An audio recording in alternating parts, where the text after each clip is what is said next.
falsidades em todas as doutrinas e conclusões humanas e não atribui infinidade à divindade. O erro lavra todo o solo nessa teoria material, que é, no seu todo, um modo de ver errado e destrutivo para a existência e a felicidade. Fora da ciência cristã, tudo é vago e hipotético, o contrário da verdade. Não obstante, esse contrário, no seu errado modo de ver Deus e o homem, insolentemente exige uma bênção. Lavra mental. Os tradutores desse relato concernente à criação científica abrigavam um sentido errôneo do ser. Acreditavam na existência da matéria, na sua propagação e no seu poder. Desse ponto de vista do erro, não podiam compreender a natureza do espírito e sua maneira de operar. Daí a aparente contradição nesse trecho bíblico, que é tão glorioso em seu significado espiritual. A verdade tem uma única resposta para todo o erro, para o pecado, a doença e a morte. És pó nada e ao pó ao nada tornarás. Ponto de vista errôneo. Assim como em Adão o erro todos morrem, assim também todos serão vivificados em Cristo a verdade. A mortalidade do homem é um mito, pois o homem é imortal. A crença errônea de que o espírito está agora submerso na matéria, para ser dela emancipado numa época futura, só essa crença é imortal. O espírito, Deus, nunca germina, mas ontem e hoje é um mesmo, e o será para sempre. Se a mente, Deus, cria o erro, esse erro deve existir na mente divina, e essa presunção do erro destronaria a perfeição da divindade. Um mito. A mortalidade. Acaso a ciência cristã é contraditória? Será que o princípio divino da criação foi exposto de maneira errada? Será que Deus não tem uma ciência que torne conhecida a mente, enquanto que a matéria tem o governo de uma inteligência infalível? Uma neblina subia da terra. Isso representa o erro, como se ele surgisse de uma ideia do bem sobre uma base material. Isso faz supor que Deus e o homem se manifestem unicamente através dos sentidos corpóreos, muito embora os sentidos materiais não possam tomar conhecimento do espírito nem da ideia espiritual. Nenhuma verdade obtida de uma base material. O Gênesis e o Apocalipse parecem mais obscuros do que outras partes das Escrituras, porque não é possível interpretá-los de um ponto de vista material. Para a autora, são transparentes, pois contém a profunda divindade da Bíblia. A ciência cristã está despontando sobre uma época material. Os grandes fatos espirituais do ser, como raios de luz, brilham nas trevas, embora as trevas, por não os compreenderem, talvez lhes neguem realidade. A prova de que o sistema exposto neste livro é cristamente científico, reside no bem que este sistema propicia, pois cura é baseado em um princípio divino demonstrável, que todos podem compreender. Despontar de verdades espirituais. Se a matemática apresentasse 1000 exemplos diferentes de uma só regra, a comprovação de um só exemplo demonstra a exatidão de todos os outros. Uma simples declaração da ciência cristã, se demonstrada pela cura, contém a prova de tudo o que aqui se diz acerca da ciência cristã. Se uma única das declarações contidas neste livro é verdadeira, então todas elas têm que ser verdadeiras, porque nenhuma se afasta do sistema e da regra expostos. Caro leitor, tu mesmo podes pôr à prova a ciência da cura e certificar-te, assim, se a autora te deu a interpretação correta das Escrituras. Prova dada na cura. O falecido Luiz Agassiz, pelo seu exame de um óvulo de abutre, ao microscópio, reforça as conclusões dos pensadores sobre a teoria científica da criação. Agassiz pôde ver no óvulo a atmosfera da Terra, as nuvens em formação, a Lua e as estrelas, ao passo que o ponto germinante da assim chamada vida embrionária parecia um pequeno sol. Na sua História da Mortalidade, a teoria de Darwin, de que a evolução provém de uma base material, é mais coerente do que a maioria das outras. Em resumo, a teoria de Darwin é esta: que a mente produz seu oposto, a matéria, e dota a matéria com o poder para tornar a criar o universo, inclusive o homem. A evolução material implica que a grande causa primária tem de tornar-se material, e depois, tem de ou voltar a ser mente, ou desaparecer no pó e no nada. Evolução embrionária. As Escrituras são muito sagradas. Nosso objetivo deve ser torná-las compreendidas espiritualmente, pois só com essa compreensão se pode alcançar a verdade. A verdadeira teoria sobre o universo, inclusive o homem, não está na história material, mas no desenvolvimento espiritual. O pensamento inspirado renuncia à teoria material, sensual e mortal sobre o universo, e adota a espiritual e imortal. A verdadeira teoria do universo é essa percepção espiritual das escrituras que eleva a humanidade acima da moléstia e da morte e inspira a fé. O Espírito e a noiva dizem: vem. E quem quiser receba de graça a água da vida. A ciência cristã separa o erro da verdade e inspira as páginas sagradas com o sentido espiritual da vida, da substância e da inteligência. Nessa ciência, descobrimos o homem conforme a imagem e semelhança de Deus. Vemos que o homem nunca perdeu seu estado espiritual e sua harmonia eterna. Percepção bíblica: quão pouca luz ou calor chega à nossa terra, quando as nuvens cobrem a face do sol. Assim, a ciência cristã pode ser percebida só à medida que se dissipam as nuvens do sentido corpóreo. A terra proporciona pouca luz ou alegria aos mortais até que a vida seja compreendida espiritualmente. Toda a agonia do erro mortal ajuda o erro a destruir o erro e contribui, assim, para a compreensão da verdade imortal. Eis aí o novo nascimento que se processa de hora em hora, graças ao qual os homens podem acolher anjos, as verdadeiras ideias de Deus, o sentido espiritual do ser. As nuvens se dissipam falando na origem dos mortais. Um famoso naturalista diz: é bem possível que muitas das afirmações gerais ora em voga, sobre o nascimento e a geração, sejam modificadas com o progresso do saber. Se, em virtude das suas pesquisas incansáveis, o naturalista tivesse alcançado o lado mais divino na ciência cristã, tão distante de seu senso material de crescimento e de organização animais, teria abençoado mais abundantemente a raça humana. Predição de um naturalista: a história natural tem sido grandemente enriquecida pelos trabalhos e pelo gênio de grandes homens. As descobertas modernas trouxeram à luz fatos importantes relativos à assim chamada vida embrionária. Agassiz declara: Métodos de estudo da história natural, página 275. Certos animais, além do processo comum de geração, também aumentam seu número natural e com os métodos de reprodução, constantemente, pela autodivisão. Essa descoberta corrobora a ciência da mente, porque ensina que a multiplicação de certos animais se processa independente de condições sexuais. A suposição de que a vida germine em óvulos e tenha de entrar em decomposição depois de haver atingido a maturidade, se não antes, é um erro que a metafísica divina demonstra, um disparate que finalmente cederá o lugar a teorias e demonstrações mais elevadas. Segundo se supõe, as criaturas de formas orgânicas inferiores têm, como classes, 3 métodos diferentes de reprodução e multiplicam suas espécies às vezes por meio de óvulos, às vezes por meio de gemas e às vezes por autodivisão. De acordo com as descobertas mais recentes, as gerações sucessivas não começam com o nascimento de novos indivíduos, ou personalidades, mas com a formação do núcleo, ou óvulo, do qual surgem subsequentemente uma ou mais de uma individualidade. E por isso temos de considerar o simples óvulo como germe, o ponto de partida das estruturas corpóreas mais complicadas, inclusive aquelas que chamamos humanas. Aqui, essas pesquisas materiais culminam em hipóteses tão vagas como as que necessariamente têm de acompanhar os sistemas falsos, que se apoiam na física e estão desprovidos de metafísica. Os 3 processos. Em certa ocasião, o célebre naturalista Agassiz descobre a senda que conduz à ciência divina e desafia o leão do materialismo no seu covil. Nesse ponto, entretanto, até mesmo esse grande observador se engana sobre a natureza, abandona o espírito como origem divina da verdade criadora, e permite que a matéria e a lei material usurpem as prerrogativas da onipotência. Ele cai de modo completo do seu cume, rebaixando-se, assim, a uma crença na origem material do homem, pois virtualmente deferência para com a lei material. Afirma que o germe da espécie humana está em um óvulo circunscrito e não inteligente. Se assim for, de onde é que a raça humana recebe vida ou mente? A matéria por certo não possui mente. Deus é a vida, ou inteligência, que forma e preserva a individualidade e a identidade tanto dos animais como dos homens. Deus não pode tornar-se finito e ficar limitado por fronteiras materiais. O espírito não pode tornar-se matéria, nem pode o espírito ser desenvolvido por intermédio do seu oposto.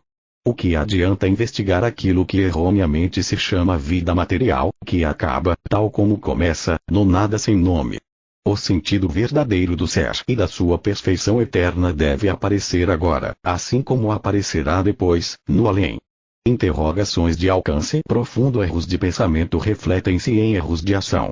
A contemplação contínua da existência como se fosse material e corpórea, como se tivesse começo e fim, e se compusesse das fases chamadas nascimento, decomposição e dissolução, oculta a vida verdadeira e espiritual, e faz com que nosso estandarte se arraste no pó.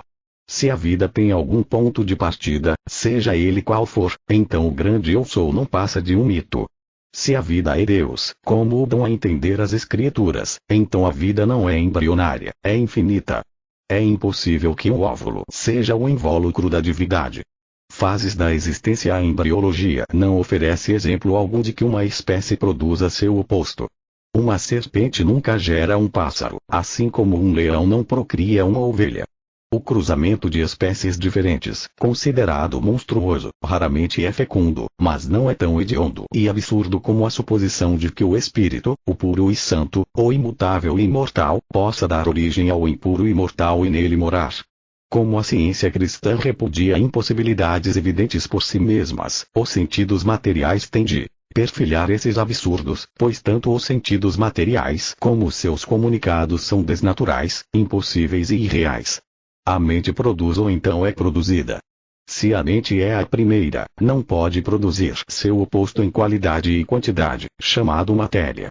Se a matéria é a primeira, não pode produzir a mente. O semelhante produz o semelhante. Na história natural, um pássaro não é produto de um quadrúpede. Na história espiritual, a matéria não é a progenitora da mente. O verdadeiro produtor, um notável naturalista, procura provar que os mortais nascem de óvulos em grupos de raças. Darwin admite isso, mas acrescenta que a humanidade foi subindo todos os estágios inferiores da existência. A evolução descreve as gradações da crença humana, mas não reconhece um método da mente divina, nem compreende que, na ciência divina, os métodos materiais são impossíveis e que toda a ciência é de Deus, e não do homem. Ascensão das espécies. Os naturalistas perguntam, o que é que pode haver, de natureza material, que tenha sido transmitido por esses corpos chamados óvulos, compostos, eles mesmos, dos elementos materiais mais simples, pelos quais todas as peculiaridades dos ancestrais, pertencentes a um ou outro sexo, se perpetuam de geração em geração? A pergunta do naturalista se resume nisto: como pode a matéria produzir ou transmitir a mente? Respondemos que não pode. O pensamento ficará envolto em trevas e em dúvidas enquanto basear a criação na materialidade. De um ponto de vista material, porventura desvendarás os arcanos de Deus. Tudo tem que ser mente, ou então tudo tem que ser matéria. Uma não pode produzir a outra. A mente é imortal, mas o erro declara que a semente material tem de se decompor para propagar sua espécie, e que o germe que daí resulta está condenado à mesma rotina. Peculiaridades transmitidas. A antiga pergunta hipotética: qual é o primeiro, o ovo, ou o pássaro?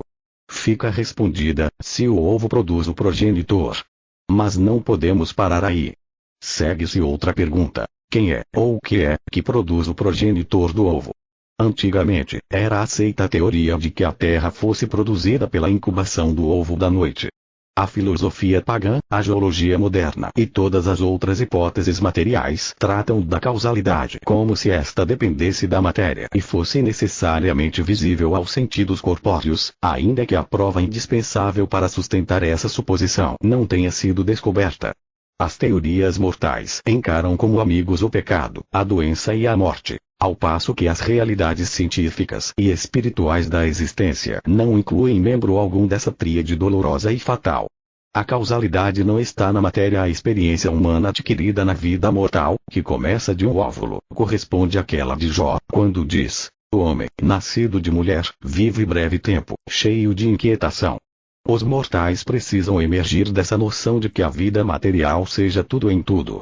Precisam romper suas cascas de ovo mediante a ciência cristã e olhar para fora e para cima. Mas o pensamento, libertado de uma base material sem ainda ter sido instruído pela ciência, talvez fique desatinado com essa liberdade e se torne contraditório para consigo mesmo. Emersão dos mortais de uma fonte material não flui remédio contra o pesar, o pecado e a morte, porquanto o poder que redime dos males que eles ocasionam não está no óvulo nem no pó. As cores das folhas e das flores, cujos matizes se fundem, mostram que a ordem da matéria é ordem da mente mortal. O cruzamento de espécies diferentes, levado aos seus limites extremos, resulta num retorno às espécies originais. Assim se aprende que a matéria é uma manifestação da mente mortal, e que a matéria sempre desiste de suas pretensões quando a mente perfeita e eterna é compreendida. Persistência das espécies. Os naturalistas descrevem a origem da existência mortal, imaterial nas diversas formas da embriologia, e as suas descrições juntam importantes observações, que deveriam despertar o pensamento a uma contemplação mais elevada e mais pura da origem do homem. É preciso que esse estado mais claro de consciência preceda a compreensão da harmonia do ser. É preciso que o pensamento mortal alcance uma base melhor, e se aproxime mais da verdade do ser, senão a saúde jamais será universal e a harmonia nunca chegará a ser a norma do homem. Base melhor que a embriologia. Um de nossos naturalistas mais competentes disse: não temos o direito de presumir que os indivíduos tenham crescido ou tenham sido formados em circunstâncias que fizeram com que fossem essenciais as condições materiais para sua manutenção e reprodução, ou fossem importantes para sua origem e primeira introdução. Então, por que a base do naturalista é tão materialista, e por que suas deduções são geralmente materiais? Adão foi criado antes de Eva. Nesse exemplo, vê-se que o óvulo materno nunca produziu Adão. Eva foi formada da costela de Adão, não de um óvulo fetal. Qualquer que seja a teoria que o pensamento mortal em geral adote para explicar a origem humana, essa teoria com toda a certeza virá a ser o sinal para que seu método apareça em formas e maneiras finitas de agir. Se, por coerência, a crença humana aceita que o óvulo seja o ponto inicial da raça humana, então essa crença poderosa imediatamente substituirá a superstição mais antiga de que a criação procede do pó ou da costela de nosso pai primitivo. Todo nascimento tem origem no pensamento. Dirás, talvez, que os mortais são formados antes de pensarem ou de saberem qualquer coisa de sua origem, e talvez perguntarás também como é que a crença pode afetar um resultado que precede o desenvolvimento dessa crença. A isso só se pode responder que ao ser imortal, a ciência cristã revela as coisas que nem olhos viram, isto é, a causa de tudo o que existe, pois o universo, inclusive o homem, é tão eterno como Deus, que é seu divino princípio imortal. A rigor, não há mortalidade, nem há, propriamente, seres mortais, porque o ser é imortal, como a divindade, ou, melhor dito, o ser e a divindade são inseparáveis. O erro sempre é erro. Não é coisa alguma. Qualquer explicação acerca da vida, decorrente de um falso conceito sobre a vida, está errada, porque destituída de qualquer conhecimento sobre a assim chamada entidade da vida, destituída de qualquer conhecimento de sua origem ou existência. O mortal não tem consciência de sua existência fetal e infantil, mas à medida que, crescendo, se adentra noutra falsa pretensão, a de matéria consciente de si mesma, aprende a dizer: sou alguém, mas quem me fez? O erro responde: Deus te fez. O primeiro esforço do erro foi imputar a Deus a criação de tudo o que é pecaminoso e mortal, mas a mente infinita reduz a zero uma crença tão errada. Nosso desenvolvimento consciente. Jesus definiu esse oposto de Deus e de sua criação de uma maneira melhor do que o podemos nós, quando disse: ele é mentiroso e pai da mentira. Jesus também disse: não vos escolhi eu em número de 12? Contudo um de vos é diabo. Isso ele disse de Judas, um dos da raça de Adão. Jesus nunca deu a entender que Deus fez o diabo, mas o que de fato disse foi: vós sois do diabo, que é vosso pai. Todos esses ditos objetivavam mostrar que a mente inerente à matéria é a autora de si mesma, e não passa de simples falsidade e ilusão. Mendacidade do erro é crença geral que os animais inferiores são menos doentios do que os que possuem organismos superiores, especialmente os que têm forma humana. Isso quer significar que há menos moléstia na proporção em doenças dos animais, que a força da mente mortal é menos ferina ou menos sensível, e que na ausência da mente mortal, a saúde está presente. Com justiça se poderia concluir que a crença humana e não o arbítrio divino, que põe o organismo físico sob o jugo da moléstia. Certa vez, alguém disse à descobridora da ciência cristã: gosto de suas explicações sobre a verdade, mas não compreendo o que a senhora diz a respeito do erro. Eis aí a natureza do erro. A marca da ignorância está posta na fronte do erro, porquanto este não compreende nem pode ser compreendido. O erro quer ser aceito como se fosse mente, como se fosse tão real e tão criado por Deus como a verdade. Mas a ciência cristã não atribui ao erro nem entidade nem poder, porque o erro não é mente, nem o produto da mente. Ignorância, sinal do erro. Investigar a origem do homem, que é um reflexo de Deus, é o mesmo que sondar a origem de Deus, daquele que existe por si mesmo e é eterno. Só o erro impotente procuraria unir o espírito com a matéria, o bem com o mal, a imortalidade com a mortalidade, e chamar essa unidade fictícia homem, como se o homem fosse o descendente tanto da mente como da matéria, tanto da divindade como da humanidade. A criação assenta sobre uma base espiritual. Perdemos a norma da perfeição e pomos de lado o verdadeiro conceito da divindade, quando admitimos que aquilo que é perfeito seja o autor de qualquer coisa que possa vir a ser imperfeita, que Deus deu o poder de pecar, ou que a verdade confira a faculdade de errar. Nosso grande exemplo, Jesus, podia restabelecer a manifestação individualizada da existência, que parecia desvanecer-se na morte. Sabendo que Deus é a vida do homem, Jesus foi capaz de apresentar-se inalterado depois da crucificação. A verdade, origem da divindade, promove a ideia da verdade, e não a crença na ilusão, ou no erro. Aquilo que é real é sustentado pelo Espírito. Os vertebrados, os articulados, os moluscos e os radiários são conceitos mortais e materiais classificados, e, segundo se supõe, possuem vida em mente. Essas crenças erradas hão de desaparecer quando a radiância do Espírito destruir para sempre toda crença em matéria inteligente. Então aparecerão o novo céu e a nova terra, pois as coisas anteriores já terão passado. Gêneros classificados. A crença mortal trazem-se as condições do pecado. A crença mortal morre para reviver sob novas formas, apenas para, afinal, extinguir-se para sempre, porque a vida eterna não se alcança morrendo. A ciência cristã pode absorver a atenção de sábios e filósofos, mas só um cristão pode compreendê-la a fundo. Ela se faz conhecer em maior plenitude aquele que melhor compreende a vida divina. Acaso a origem e a iluminação da raça humana vieram do pesado sono que caiu sobre Adão? O sono é escuridão, mas o mandado criador de Deus foi: haja luz. No sono, a causa e o efeito são meras ilusões. Parecem ser algo, mas não são. O esquecimento e os sonhos, não as realidades, vêm com o sono. É assim que continua a crença de Adão, da qual a vida mortal e material é o sonho.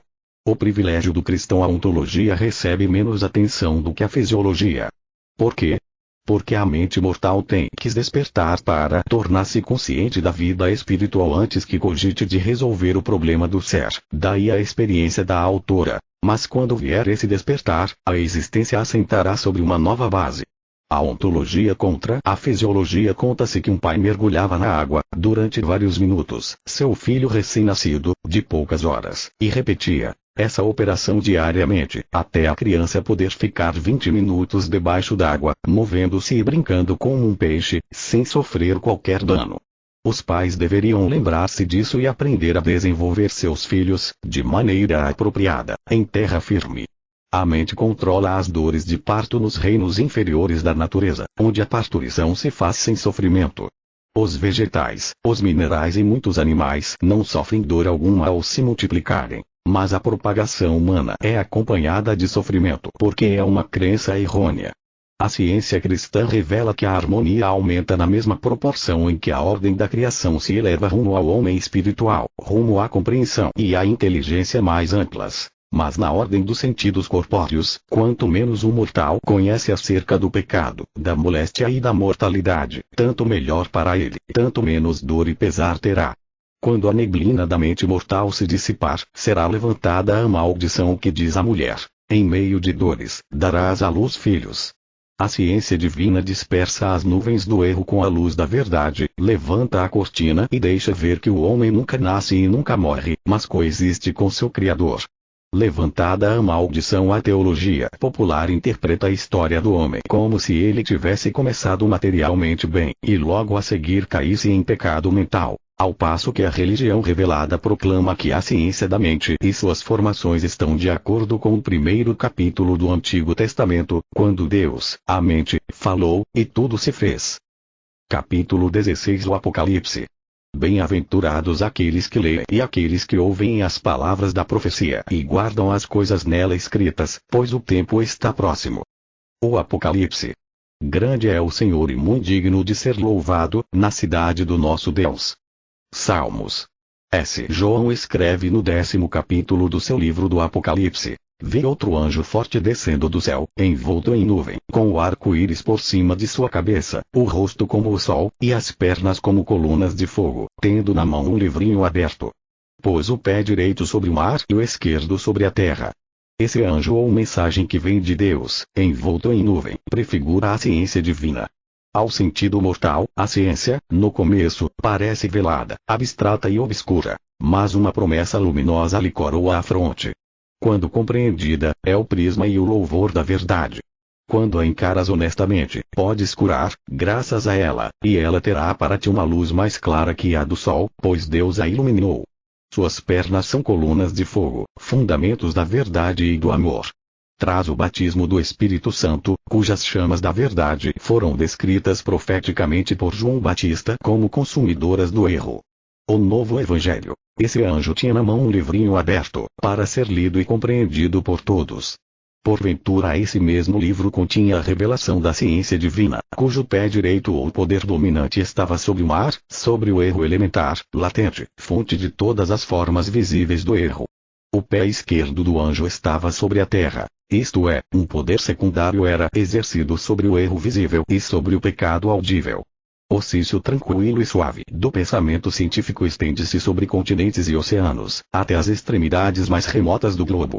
A voz inaudível da verdade é para a mente humana como quando ruge um leão. É ouvida no deserto e nos lugares tenebrosos do medo. Desperta os 7 trovões do mal e instiga suas forças latentes a expressarem o inteiro diapasão dos tons secretos. É então que o poder da verdade fica demonstrado, fica manifestado na destruição do erro. Então uma voz vinda da harmonia clamará: vai, e toma o livro. Toma-o, e devora-o. Certamente ele será amargo ao teu estômago, mas na tua boca, doce como mel.